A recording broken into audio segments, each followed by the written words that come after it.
السلام علیکم ناظرین، میری آج کی ویڈیو خاص طور پر ان خواتین کے لیے ہے جو حج اور عمرے پہ جانا چاہتی ہیں۔ تو جو بھی نئی اپڈیٹ ہے،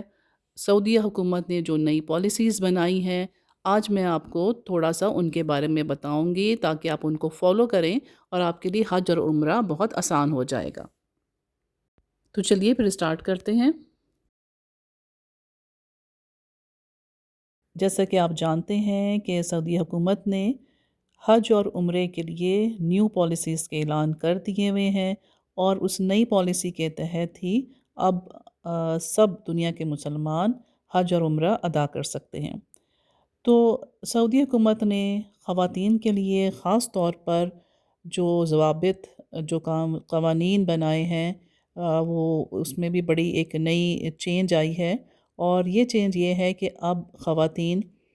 محرم کے بغیر بھی حج اور عمرہ ادا کر سکتے ہیں۔ محرم کے بغیر حج اور عمرہ ادا کرنے والی جو خواتین ہیں، ان کے لیے جو ایک عمر کی حد مقرر کی گئی ہے وہ ہے 45 سال۔ جی ہاں، 45 سال سے ابو 45 سال سے جن کی عمر زیادہ ہے، وہ خواتین بغیر محرم کے بھی حج اور عمرہ ادا کر سکتے ہیں۔ لیکن اگر آپ کی ایج، خواتین کی ایج 45 سال سے کم ہے، تو اس کے لیے پھر جو ایک شرط رکھی گئی ہے وہ یہ ہے کہ آپ کے پاس آپ کے ہسبینڈ کا، آپ کے والد کا، یا جو بھی کوئی آپ کا سرپرست ہے، اس کا اجازت نامہ ہونا چاہیے۔ تو ناظرین، میرا بھی یہی خیال ہے کہ جو بھی حکومت پالیسیز بنا رہی ہے اس میں خواتین کے لیے بھلائی ہی ہے۔ آپ دیکھیں کہ جو بھی کم عمر ہیں وہ اکیلے محرم کے بغیر حج کرنا ان کے لیے مشکل ہوتا ہے۔ یہ سب چیزیں ان کی حفاظت کے لیے ہیں، ان کی بہتری کے لیے ہیں کہ وہ جب بھی آئیں حج اور عمرے کے لیے تو محرم ساتھ ہو، اور اگر محرم نہیں ہے تو پھر ان کے پاس اجازت نامہ ہو۔ اور دوسری بات جو تاکید کی گئی ہے کہ ایسی تمام خواتین جن کے ساتھ محرم نہیں ہیں، وہ ایک خواتین کے گروپ میں ہی سفر کر سکتی ہیں، جس میں آپ کے ساتھ آپ کے قریبی بھی ہو سکتے ہیں، آپ کے دوست بھی ہو سکتے ہیں، یا پھر جو کمپنی آپ کو گروپ فراہم کرتی ہے اس کے تحت آپ آئیں گے۔ اور ایک اور بات جو خاص طور پہ خواتین کے لیے رکھی گئی ہے وہ یہ ہے کہ ان کے لیے کوشش کی جائے گی کہ ان کو حرم کے قریب جو رہائش ہے اس کی سہولت دی جائے۔ اور جیسا کہ آپ جانتے ہیں کہ اب آپ کو،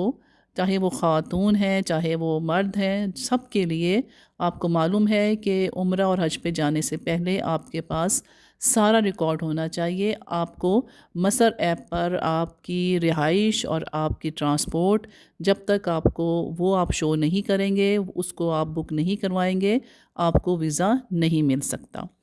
تو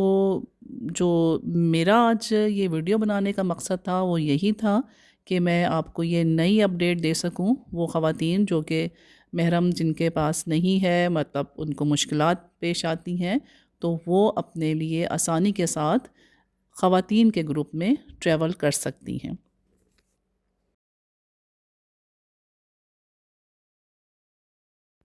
اور ناظرین، یہ جو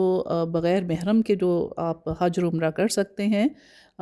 وہ خواتین کو یہ بھی میں بتانا چاہتی ہوں کہ یہ قانون نافذ العمل ہے، یعنی کہ اس سال سے 2025 سے یہ قانون رائج ہو چکا ہے، اور آپ ٹریول کر سکتے ہیں اپنے محرم کے بغیر بھی، لیکن شرط یہی ہے کہ آپ کے پاس جو گروپ ہے وہ سارا خواتین کا ہو۔ اور دوسرا ایک اور جو اہم نقطہ اٹھایا گیا ہے، وہ یہ ہے کہ خواتین جو لباس پہنیں، جو عبایا پہنیں، وہ بالکل اسلامی جو قوانین ہیں اس کے مطابق ہونا چاہیے، یعنی کہ ستر پوشی ہونی چاہیے، باریک کپڑا نہ پہنیں، اور وہ اپنے احرام کو پراپر طریقے سے وہ لے کے چلیں، اس کو کیری کریں۔ اور ناظرین، سعودی عرب کی حکومت نے خاص طور پر وہ خواتین جو معذور ہیں کسی بھی وجہ سے، اور وہ ٹریول نہیں کر سکتی ہیں، جن کو کہ ہیلپ کی ضرورت ہے، تو ان کے لیے ایک خاص کوٹا رکھا ہے جس کو انہوں نے نام دیا ہے مشکل حالات کا کوٹا۔ تو آپ وہ خواتین جو کسی بھی معذوری کا شکار ہیں، آپ اس کوٹے کے تحت اس سسٹم میں آپ اپلائی کر سکتے ہیں، تاکہ آپ کے ساتھ جو آپ کو لک آفٹر کرنے والا ہو اس کو بھی آسانی ہو جائے۔ اس سلسلے میں آپ کو ایئرپورٹس پر اور مکہ میں، حرم میں، مسجد میں آپ کو ویل چیئرز، ایکسیلیٹرز اور ریمپس بھی اویلیبل ہوں گے۔ تو ناظرین، سعودی حکومت جو بھی پالیسیز بنا رہی ہے وہ ان کا ویژن 2030 کا ایک حصہ ہے، جس میں یہ کہا جاتا ہے کہ حج اور عمرے کو مزید آسان اور محفوظ بنایا جائے اور دنیا میں سے آئے ہوئے تمام مسلمان اپنا اس فریضے کو بخوبی انجام دے سکیں۔ تو ناظرین، آپ نے ویکسینیشن بھی ضرور لگوانی ہے، کیونکہ سعودی عرب میں اس سلسلے میں بھی بہت سختی کی جا رہی ہے۔ تو چلیے، میں امید کرتی ہوں کہ میری آج کی آپ کو ویڈیو پسند آئی ہوگی۔ میرے چینل کو آپ سبسکرائب کیجئے تاکہ آپ کو آئندہ بھی اچھی معلومات مل جائیں۔